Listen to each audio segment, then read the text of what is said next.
Naomba ni waambie Waislamu na niambie jamii kwa ujumla kwamba Ramadhani kilikuwa ni chuo cha kutukumbusha na kutufundisha tuelekee katika mazuri ya kuyafanya ambayo yatakuwa ni faida kubwa kwetu sisi wenyewe na jamii kwa ujumla.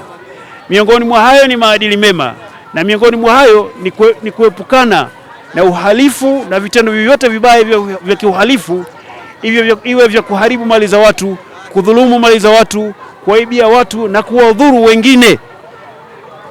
Katika mkoa wetu wa Mbeya, hususan katika mji huu wa Mbeya, kumezuka vitendo vya kuwashambulia watu kwa vitu ambavyo vinasemekana vyenye ncha kali, vinasemekana ni nondo, kwamba kuwashambulia watu kwa vitu kama hivyo na kuwajeruhi, wakati mwingine kuwajeruhi katika hali mbaya sana na kuwapora mali zao.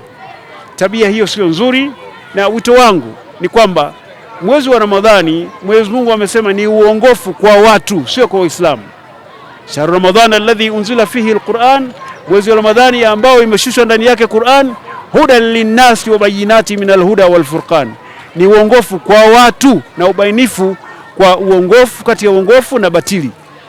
Kwa hivyo kinachotakiwa sasa ni watu wote kwenda katika uongofu, na uongofu ni kujiweka mbali na yale mambo mabaya machafu, mambo ya kudhuru watu na kudhuru mali zao, mambo ya kudhuriana sisi wenyewe, watu kushambuliana, iwe kwa nondo hizo zinazosemekana au kwa namna yoyote nyingine, na vile vile hata katika uharibifu wa mali zisizo za watu tu, hata za nchi, uharibifu wa miundombinu ambayo inajengwa kwa gharama kubwa na kutunzwa kwa gharama kubwa, na wakati mwingine hata kwa mikopo, sio jambo zuri. Kwa hivyo wito wangu ni kwamba tuepukane na mambo hayo, na mambo hayo yakizidi sana wakati fulani yanaweza kuchangia hata kuharibu amani.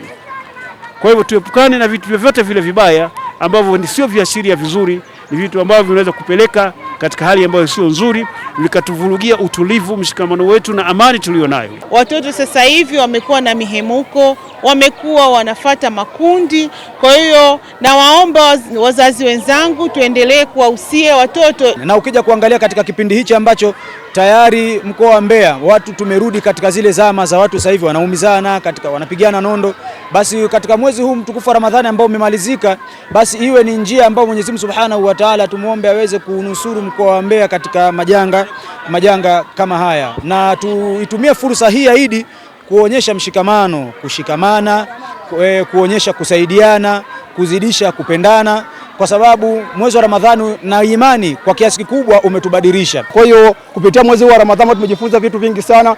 Tunapenda kuhasa watu wote sana tuweze kuishi katika maisha ambayo tumeishi mwezi wa Ramadhani, ambapo tumeishi katika hali ya amani na usalama. Hivi tuweze kuendelea katika miezi yote mingine, tusiweze kuingia katika makundi ambayo yanapelekea itirafu katika nchi yetu. Tunapenda nchi yetu iishi kwa amani, na tunahasa sana vijana wote tuishi katika hali ya amani na usalama. Kwa hiyo hii inaashiria tukiweza kuishi kama tulivyoishi kwenye mwezi wa Ramadhani, tunaweza tukaleta amani kwenye nchi yetu. Tuendelee kuitunza amani ya nchi yetu. Kuitunza amani ya nchi ndio kitu pekee ambacho kitatuletea baraka na kitatuletea amani kwenye jamii yetu. Toba tulizozifanya mwezi mtukufu wa Ramadhani ziwe ni toba za kweli. Tuendelee kumcha Mwenyezi Mungu na kumlilia Mwenyezi Mungu. Ibada tulizokuwa tunazifanya katika mwezi mtukufu wa Ramadhani tuendelee nazo inshallah.